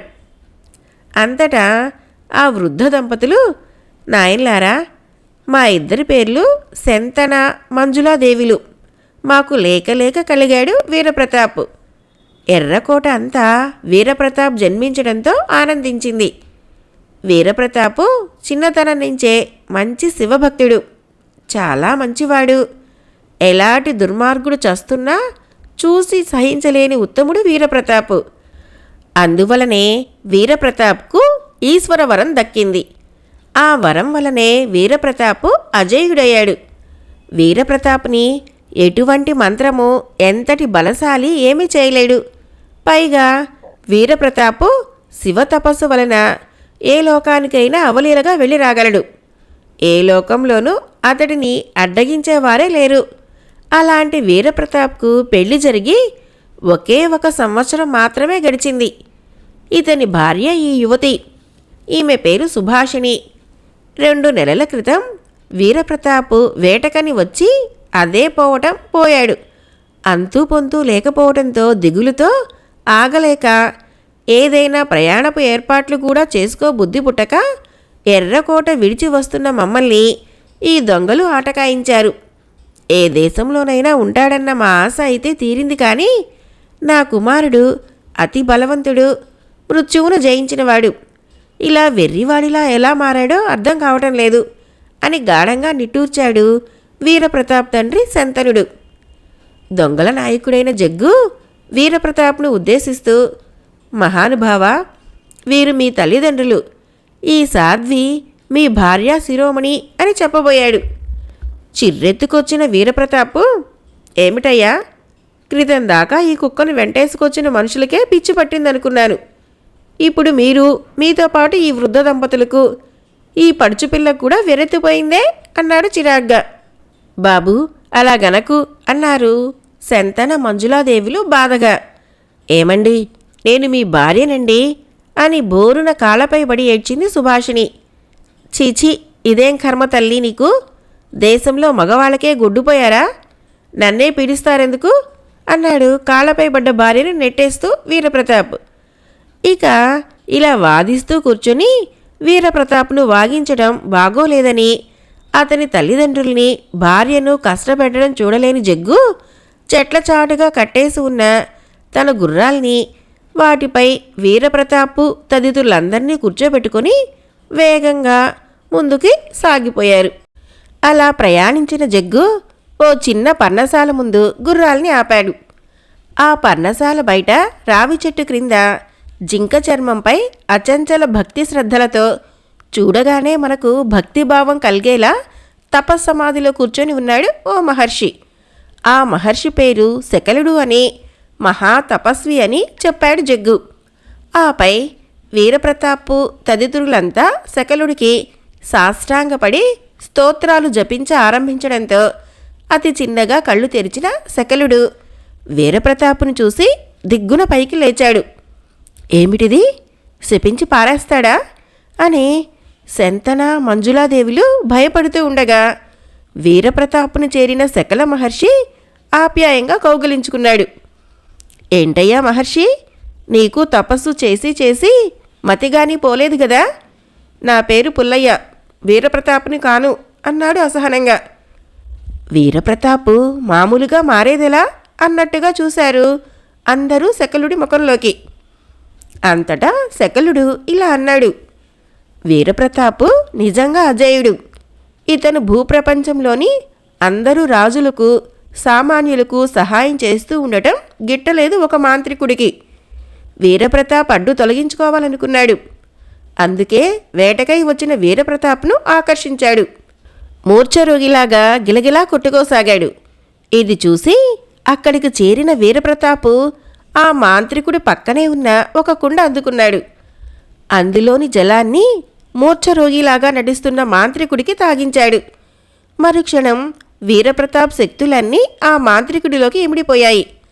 అందుకు కారణం ఆ మాంత్రికుడు ముందుగా ఆ కుండలో మాయాజాలాన్ని పెట్టి ఉంచాడు. ఆ జలం త్రాగటం వలనే వీరప్రతాపు అశక్తుడైపోయాడు. ఆపై వీరప్రతాప్ను పిచ్చివాడిలాగా మార్చేశాడు ఆ మాంత్రికుడు. అందుకే ఇలా అయిపోయి ఎవరిని గుర్తుపట్టలేకపోతున్నాడు అని చెప్పాడు. ఆ మాటలు విన్న శంతన మంజులాదేవులతో పాటు వీరప్రతాప్ భార్య సుభాషిణి, గజవర్మ తదితరులు జగ్గులు కలిసి వీరప్రతాప్ తిరిగి మామూలుగా మారే యోగం లేదా అని అడిగారు ఆసక్తిగా.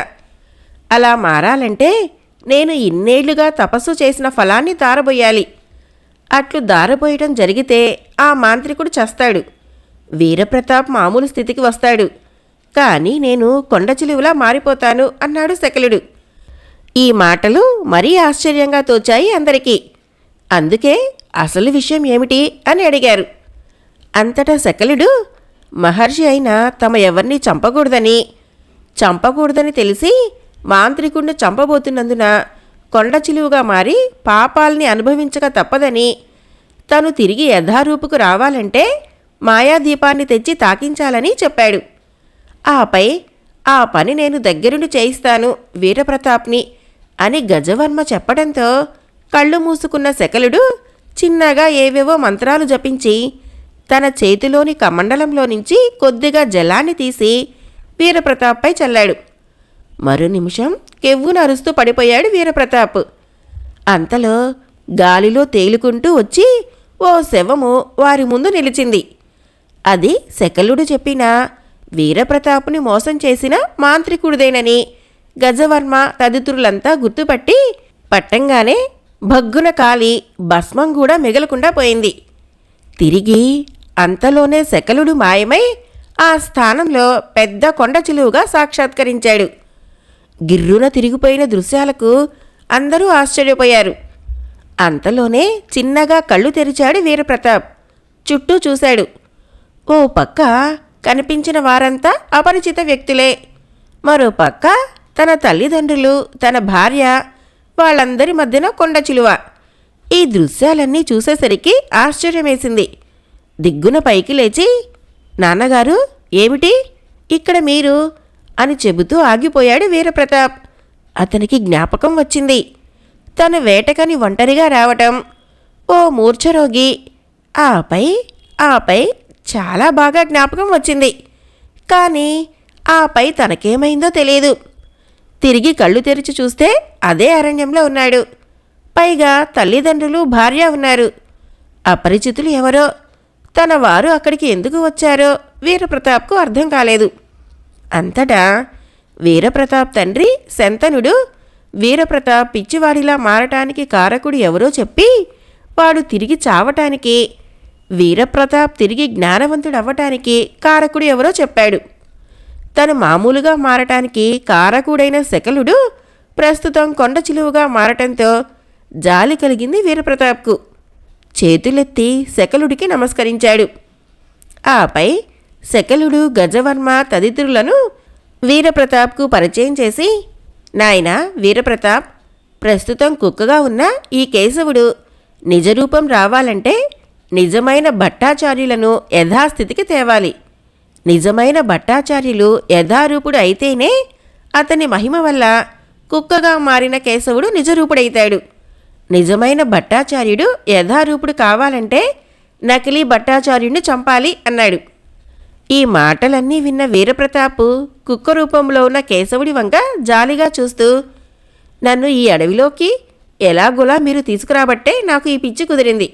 మీ మేలు మర్చిపోలేను అంటూ గజవర్మ తదితరులను పొగిడాడు. దాందేముందిలేండి అని వీరప్రతాప్తో అంటూ శకలుణ్ణి ఉద్దేశించి, ఆర్య, నిజమైన భట్టాచార్యుడు ఎవరో మాకు అంతుబట్టలేదు. ఎవరై ఉంటారు అన్నారు గజవర్మ తదితరులు. అందుకు శకలుడు, అంటే కొండ చిలువ రూపంలో ఉన్న శకలుడు ఏదో అతి రహస్యంగా చిన్నగా వీరప్రతాప్ తదితరుల చెవుల్లో ఏదో చెప్పి, ఆపై వీరప్రతాప్ ఇంకా పిచ్చివాడిలా ఉన్నట్టే నటించాలి అని చెప్పాడు. అందులకు సై అన్నారంతా. ఆపై వీరప్రతాప్ అనుజ్ఞతో అతని తల్లిదండ్రులు, భార్య ఎర్రకోటకు వెళ్ళిపోయారు ఆనందంగా. గజవర్మ తదితరులతో ముందుకు వెళుతున్న వీరప్రతాప్ వద్ద సెలవు తీసుకొని వెళ్ళిపోయారు జగ్గు అతని అనుచరులు. అలా వీరప్రతాపు, గజవర్మ తదితరులంతా భట్టాచార్యులు ఉన్న ప్రదేశానికి చేరుకున్నారు. వీళ్ల రాక అలికిడికి పర్వతాకారపు భట్టాచార్యుడు నెమ్మదిగా కళ్ళు తెరిచాడు. అతని కళ్ళలో ఆనందం తొణికిసలాడింది.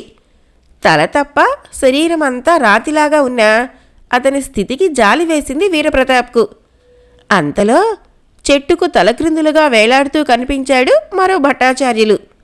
వీళ్లను చూసిన అతడు, అయ్యో తీసుకువచ్చావా? ఎంత పని చేశారు?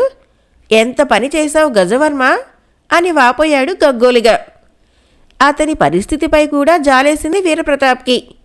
కానీ తను మామూలుగా ఉంటే అనుమానం వస్తుందని పిచ్చివాడిలా తలగొక్కుంటూ, నన్నెందుకు ఇక్కడికి తెచ్చారయ్యా అని గజవర్మ మీదకు విరుచుకుపడ్డాడు. అంతటా తల మాత్రమే ఉన్న భట్టాచార్యుడు, నాయనా గజవర్మ, ఆ కనిపించే చెట్టు మీద ఒక జలచెంబు ఉంది. దాన్ని తీసి ఇతనిపై కుమ్మరించు. మరు నిమిషం ఇతని పిచ్చిపోతుంది. ఆపై నాకు విముక్తి వస్తుంది. ఆపై ఇతనితో మాయాదీపం సాధించుకొని వచ్చి మన యువరాజును కుక్క రూపంలో నుంచి విముక్తుణ్ణి చేద్దాం అన్నాడు. ఆ అవసరం లేదు నకిలీ భట్టాచార్య అని బిగ్గరగా నవ్వాడు వీరప్రతాప్. మరి నిమిషం అతని కబంధ హస్తం బిగుసుకుంది. ఫట్ మని ఒకే ఒక దెబ్బకు శిలలా ఉన్న భట్టాచార్యుడి తల కొబ్బరికాయలాగా పగిలింది. మరు నిమిషం అతని ప్రాణాలు అనంతవాయువుల్లో కలవటంతో పాటే అతని శరీరం శిలలో నుంచి మామూలుగా వచ్చేసింది. అది ఓ రాక్షస శరీరంలా ఉంది. ఇదిలా ఉంటే అటు చెట్టుకు రేలాడుతున్న భట్టాచార్యుడు ధబీమంటూ క్రింద పడ్డాడు. చానాళ్లుగా తలక్రిందులుగా వ్రేలాడుతూ ఉండటాన చాలాసేపటి దాకా మాట్లాడలేకపోయాడు. వీరప్రతాపు తదితరులు ఉపచారాలు చేయటంతో కాస్త తెప్పరిల్లిన భట్టాచార్యుడు, నాయన్లారా, మా ఇద్దరిలో నకిలీవాడు వాడేనని మీరెలా గ్రహించారు? మీరింకా వాడి మాటలు విని నన్ను చంపేస్తారేమో అని అనుకున్నాను అన్నాడు ఆశ్చర్యంగా. ఆ మాటలకు వీరప్రతాపు పెద్దగా నవ్వాడు. అలా వీరప్రతాప్ ఎందుకు నవ్వుతున్నాడో భట్టాచార్యులకు అర్థం కాక మునిపే వీరప్రతాప్ చేతిలోని కరవాలం వేగంగా పనిచేసింది. అంతే, తల్లక్రిందులుగా చెట్టుకు వ్రేలాడి క్రిందపడి ప్రస్తుతం మాట్లాడుతున్న భట్టాచార్యుని తల ఫట్మన శబ్దంతో తెగింది. అతని పీకలో నుంచి బుస్సున పొంగిన రక్తధార క్రితం చచ్చి పడిపోయి ఉన్న రాక్షసాకారం పైన పడింది. మరు నిమిషం ఆ రాక్షసాకారంలో నుంచి సన్నటి పొగ బహిర్గతమై వచ్చి ఓ ఆకారంగా స్థిరపడి అందరూ చూస్తుండగానే భట్టాచార్యుడిగా మారిపోయింది. ఆ భట్టాచార్యుని చూసిన గజవర్మ తదితరులు అతని కాళ్ళపై పడ్డారు. వాళ్లను లేవనెత్తిన భట్టాచార్యుడు వీరప్రతాప్ను ఉద్దేశిస్తూ, నాయనా వీరప్రతాప్, నన్ను చంపేసరికి ఇక ఈ మాంత్రికుడి ఆటలు నిర్విఘ్నం అనుకున్నాను. కానీ ఈ నకిలీ మాంత్రికుణ్ణి చంపితే తిరిగి నేను నిజరూపుణ్ణైతానని మీకెలా తెలుసు అని అడిగాడు ఆశ్చర్యంగా. ఆర్య, ఆ విషయం మాకు శకలుడు అనే మహర్షి తెలియజేశాడు. అది సరే, మహాశక్తిపరులైన మీరు ఈ మాయావి చేతిలో ఎలా బందీ కాబడ్డారు అని అడిగాడు వీరప్రతాప్. దానికి చిన్నగా నవ్విన భట్టాచార్యుడు, నా మహిమల కన్నా కూడా నీవు మహజ్జాతకుడు అని, సకల మంత్రతంత్రాలకు అతీతుడువు కదా, నీవెలా పిచ్చివాడిలా కాబడ్డావు? అంతే ఇదీను. నాకు గౌరవం ఇవ్వలేదన్న పిచ్చి ఆవేశంలో, పిచ్చితనంతో బుద్ధి తక్కువగా యువరాజును కుక్కలా మార్చాను. మళ్ళీ వీళ్లకు అపకారం జరగకూడదని వెనకనే వచ్చాను. అలాంటి సమయంలో వీడు నన్ను పట్టి తల తప్ప మిగతా భాగమంతా శిలలా మార్చేశాడు. ఆ సమయంలో నేను పూర్తి శక్తిని వినియోగించుకోవటానికి అశక్తుడనైనాను. కాస్త శక్తిచే ఆ మాంత్రికుడు నన్ను విడిచి వెళ్లకుండా ఈ చెట్టుకు తలక్రిందులుగా వ్రేలాడేలాగా చేశాను. ఇప్పుడు ఆ దుర్మార్గుడు నన్ను చంపిన తర్వాత నీకు నిజరూపం వస్తుందని చెప్పాడు. మొదట నన్ను చంపాడు. వీరప్రతాప్ నన్ను చంపడం వల్ల నా మంత్రమహిమ నుంచి విముక్తుడైనాడు. ఆపై మీరు చంపబట్టే నేను నిజరూపుణ్ణి అయ్యాను. వీరప్రతాప్ వలన మాయాదీపం సాధించుకోవాలనేదే ఇతడి ఆశయం. గజవర్మ తదితరులు ఇదే దారిన వస్తారని అతనికి తెలుసు. ఆ విషయం నిజానికి నీ నోటి నుంచే రాబట్టాడు. మాయాదీపం నీ వల్ల మాత్రమే సాధింప వీలైతుందని నేనే చెప్పాను. కారణం వాడి మంత్రమహిమ. నువ్వు పిచ్చివాడిలా ఆ రాజ్యంలో ఉన్నావని తెలిసినా నీ వద్దకు రాలేకపోయాడు. కారణం నేను బంధించి ఉంచానేమో. అందుకే నాలా గజవర్మ తదితరులకు కనిపించి నిన్ను ఇక్కడికి రప్పించేలా చేశాడు అంటూ దీర్ఘంగా చెప్పడం ముగించాడు. అంతా విన్న గజవర్మ తదితరులు, ఆర్య, నాకొక సందేహం. ఈ మాంత్రికుడు ముందుగానే మీ రూపంలో ఉన్నాడా? ఈ విధంగానే మీరే కదా వీరప్రతాపుల వారిని తీసుకురమ్మన్నది అని అడిగారు అర్ధోక్తితో. నిజమే, నేనే చెప్పాను. కారణం ఎంతో తెలివిగల వీరప్రతాపు నా పరిస్థితిలోని రహస్యాన్ని ఛేదిస్తాడని చెప్పాను. ఓవేళ నేను చచ్చిపోయినా ఆ మాంత్రికుడు ఆటలే సాగినా చివరికి ఆ మాంత్రికుణ్ణి వీరప్రతాప్ వదలడనే చెప్పాను. అన్నట్టు ఆ మాంత్రికుడు ముందుగానే నాలా రూపుదాల్చి ఉన్నాడు. నాలాంటి వాడే వీడెవరా అని నేనే ఇతన్ని చూసి ఆశ్చర్యపోతూ ఉండగా నన్ను శిలారూపంలోకి మార్చేశాడు. ఇది కథ అంటూ తన మంత్రశక్తిచే కేశవుణ్ణి నిజరూపానికి తెచ్చాడు. హమ్మయ్య అని తృప్తిగా గాలి పీల్చుకుంటూ తన శరీరాన్నంతా ఓసారి తడిమి చూసుకుని, ఆర్య, నేను మీకేం అపకారం చేశాను? మీకు అంత కోపం ఎందుకు వచ్చింది? నేను ఏనాడు మిమ్మల్ని తండ్రిలా తప్ప సామాన్యుల్లాగా చూడలేదే అని బాధపడ్డాడు కేశవుడు. ఆ మాటలకు జాలిపడ్డాడు భట్టాచార్యుడు. అతని గుండెల్లో ఎవరో శూలాలు దించినట్లయింది. దుఃఖం పెళ్ళుబికింది. నాయనా కేశవా, నన్ను క్షమించు నాయనా. నిన్ను నీ తల్లిదండ్రుల్ని దుఃఖానికి గురి చేయటం వలనే నేను చాలా నరకయాతన అనుభవించాను అంటూ బావురుమన్నాడు. ఆ తర్వాత భట్టాచార్యుణ్ణి ఓదార్చిన వీరప్రతాపు, ఆర్య, నాకు సెలవిప్పించండి. ఆ మాయాదీపం సాధించుకొచ్చి శకల మహర్షికి నిజరూపాన్ని తెచ్చి నా రుణం తీర్చుకుంటాను అన్నాడు. అంతటా భట్టాచార్యుడు గజవర్మ తదితరులతో, నాయన్లారా, మీరు నావలో వస్తూ ఉండగా ఓ సముద్రజీవి అంటే యక్ష యువకులు మిమ్మల్ని రాక్షసుడి వద్దకు తీసుకువెళ్లారు. ఆ రాక్షసుడు మిమ్మల్ని చంపబోయాడు, గుర్తుందా అని అడిగాడు. ఓ, ఎందుకు లేదు? మీ మాయతోనే కదా అతన్ని చంపారు. ఇంతకు అతని అన్న ఎవరు? అతని అన్నని పాపం ఎవరో క్షత్రియుడు బంధించాడటగా, అందుకే అతడు క్షత్రియులందరినీ చంపేస్తున్నాడు అని అడిగారు గజవర్మ తదితరులు. నేను అడిగిన విషయం ఏమిటి? వీళ్ళు మాట్లాడుకునేదేమిటి అని వీరప్రతాపు అసహనంగా శ్వాస వదలటంతో చిన్నగా నవ్విన భట్టాచార్యుడు, నాయనా వీరప్రతాప్, నన్ను బుద్ధిహీనుడిగా ఊహించకు. నువ్వు సాధించాలనుకుంటున్న మాయాదీపము ప్రస్తుతం ఓ రాక్షసుడి స్వాధీనంలో ఉంది. ఆ రాక్షసుడు ఎవరో కాదు, గజవర్మ తదితరులను చంపబోయిన డింబకుడు అనే రాక్షసుడి అన్న. అతని పేరు ఖండాలకుడు అన్నాడు. ఆ మాటలకు వీరప్రతాప్తో పాటు అందరూ ఆశ్చర్యపోయారు. ఇది నిజమా? నమ్మలేము అన్నట్టుగా ముఖాలు పెట్టారు. అవును నాయన్లారా, నేను చెబుతున్నది నిజం. ఆ ఖండాలకుడు ఎంతటి చెడ్డవాడో అతని తమ్ముడైన డింబకుడు అంతటి మంచివాడు. డింబకుడికి అతని అన్నంటే పంచప్రాణాలు. కారణం, తన అన్న చాలా మంచివాడన్న అభిప్రాయం. దీన్ని ఆసరాగా తీసుకున్న ఖండాలకుడు తన మీది ప్రేమతో తన తమ్ముణ్ణి ఆ సముద్రంలో కావలిగా నియమించుకోవాలనుకున్నాడు. తను బందీగా ఉన్నట్లు భ్రమ కలిగించి క్షత్రియులంటే అతనికి కోపం కలిగేలాగా చేశాడు. అలా ఎందుకు చేశాడంటే మాయాదీపాన్ని అతడు సంపాదించాడు.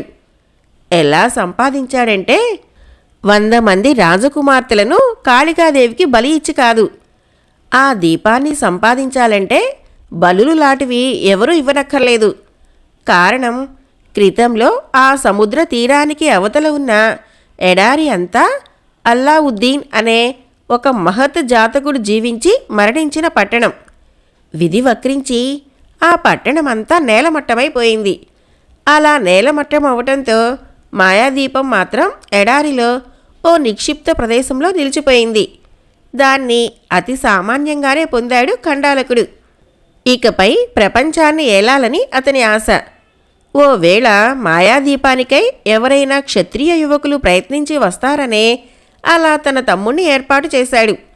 ఆపై ఆ ఎడారిలో ఓ వింత ద్వీపాన్ని సృష్టించాడు మాయాదీపం సహాయంతో. ఆ విధంగానే ఓ విచిత్ర భవంతి, ఆ విధంగానే ఊహించ వీలు కాని మాయలు మర్మంగా దాచాడు. అందుకే గజవర్మ ప్రభుతులు ప్రాణాలు పోగొట్టుకునే స్థితికి వచ్చారు అంటూ దీర్ఘంగా చెప్పడం ముగించాడు భట్టాచార్యుడు. అంతా విన్న గజవర్మ ప్రభుతులతో పాటు వీరప్రతాప్కు కూడా ఎంతో ఆనందమైంది, మరెంతో ఆశ్చర్యమైంది. అల్లావుద్దీన్ కథ తామందరూ ఎంతో ఆసక్తిగా వారి వారి పెద్దలు చెప్తూ ఉండగా విని ఉన్నారు. ఈ మాయాదీపము ఆ మాయాదీపం అనేసరికి కాస్త ఉత్సాహం కలిగింది. ఆ మాయాదీపాన్ని కథల్లో వినటమే కాదు, చూడబోతున్నాం అన్నదే వాళ్ళ ఉత్సాహానికి కారణం. ఆఖరికి అంతా కలిసి త్వరగా వెళ్ళి ఆ రాక్షసుని పని పడదాం అన్నారు. అందులకు చిన్నగా నవ్విన భట్టాచార్యుడు, గజవర్మ తదితరులెవ్వరూ ఆ రాక్షసుని జయించలేరని, అక్కడున్న ప్రమాదాలకు వృధాగా చచ్చిపోతారని, ఆఖరికి తను కూడా ఆ మాయావుని ఎదుర్కోలేనని, అలా ఎదుర్కోగల శక్తి ఈశ్వర వరప్రసాదితుడైన ఒక్క వీరప్రతాపు వలనే అవుతుందని చెప్పాడు.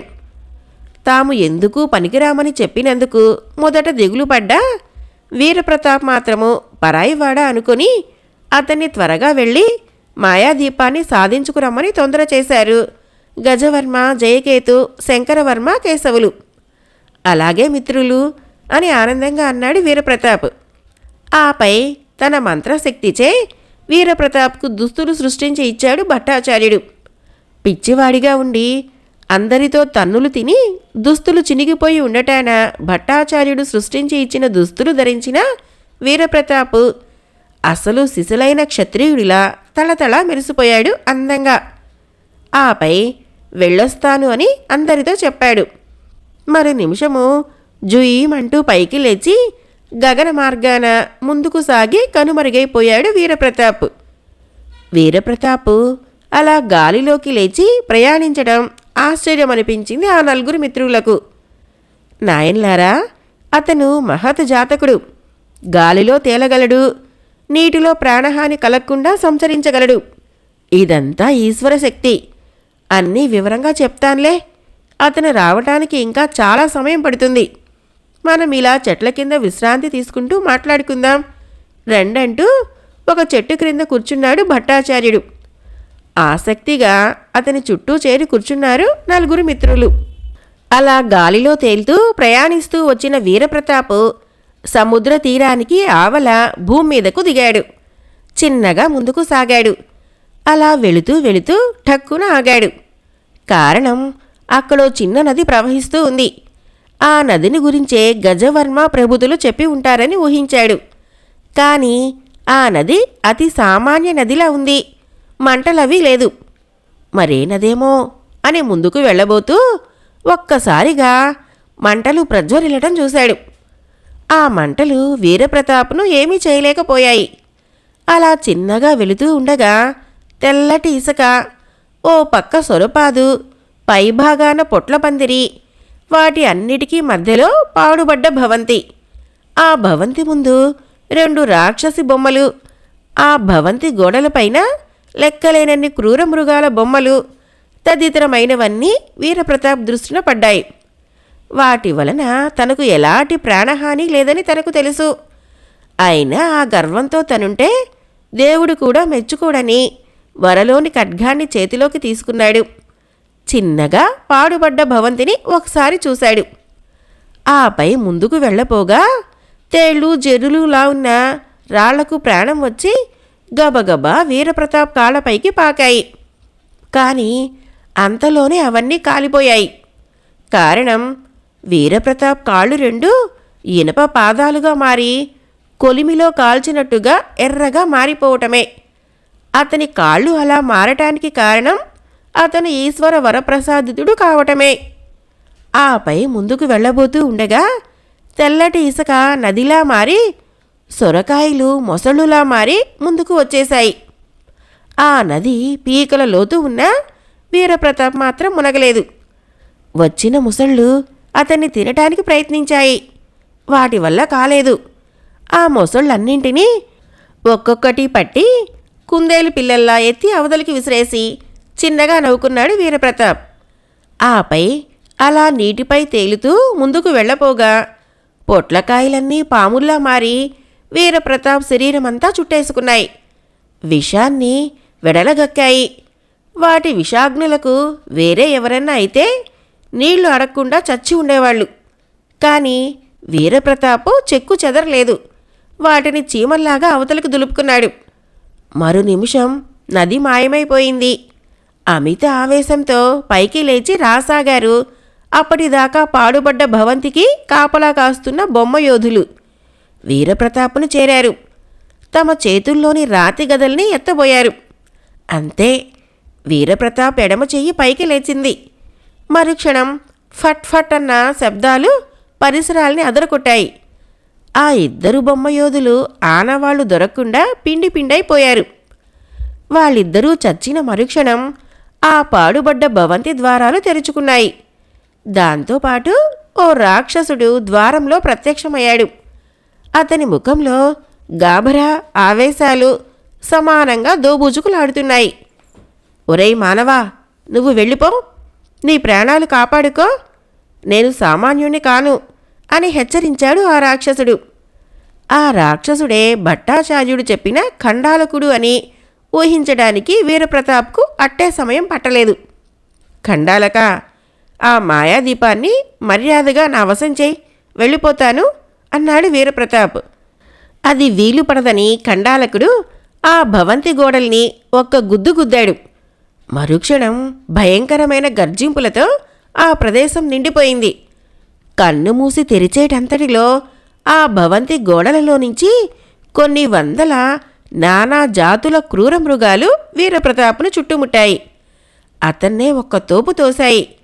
అలా క్రిందపడ్డ వీరప్రతాప్పై పులులు, సింహాలు, ఏనుగులు తదితర జంతువులన్నీ తొక్కి పారేస్తూ చంపాలని తినాలనే వెర్రి ప్రయత్నాలు చేశాయి.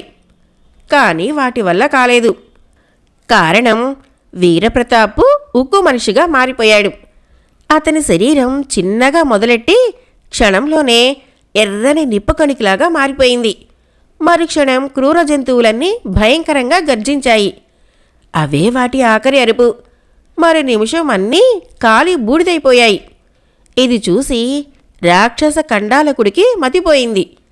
పిచ్చివాడిలా కాసేపు ఏం చెయ్యాలా అని గుండులాటి తన నెత్తిపై కొత్తిమీర కట్టలా ఉన్న జుత్తు పీక్కున్నాడు. చురుక్కుమనటంతో పాటే గబాల్న లోపలికి వెళ్ళి మాయాదీపాన్ని చేతపట్టుకొని వచ్చాడు. చిన్నగా రుద్దుతాడేమో అనుకున్నాడు వీరప్రతాపు. కానీ అతడా పని చేయకుండానే ఆ మాయాదీపాన్ని 2 సార్లు అటూ ఇటూ తిప్పాడు. మరు నిమిషం ఆ దీపంలో నుంచి మంటలు ప్రజ్వరిల్లాయి. కానీ వీరప్రతాపు చెక్కు చెదరలేదు. మరేం చేశాడో ఆ దీపంలో నుంచి కొన్ని వందల మంది మనుషులు పుట్టుకు వచ్చారు. వాళ్ళందరూ కత్తులతో వీరప్రతాప్ని నరకబోయారు. ప్రయోజనం శూన్యమైంది. వీరప్రతాప్ కత్తి అమిత వేగంగా వచ్చేసింది. యోధుల తలలు నేలవ్రాలాయి. ఇలా మరెన్నో మాయలు చేసినా వీరప్రతాప్ చావకపోవటంతో భయపడిపోయిన ఖండాలకుడు దీపం సహాయంతోటే మరే లోకానికైనా పారిపోవాలి అనుకున్నాడు.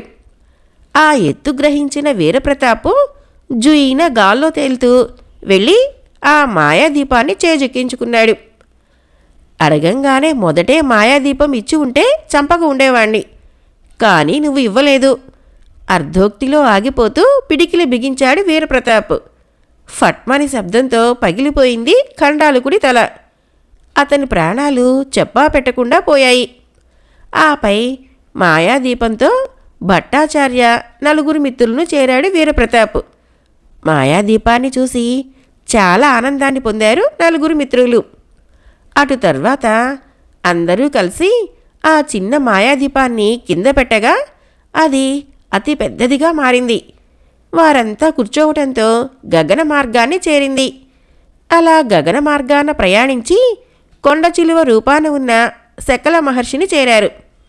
మాయాదీపం అతనికి తాకించగానే వెంటనే అందులో నుంచి వచ్చిన నీలకాంతులకు కొండ చిలువ మండిపోయి నిజరూపంలో నిలిచాడు శకల మహర్షి. ఆ తర్వాత మాయాదీపాన్ని కేశవుడికి ఇచ్చాడు వీరప్రతాప్. తన స్నేహ చిహ్నంగా ఉంచుకోమన్నాడు.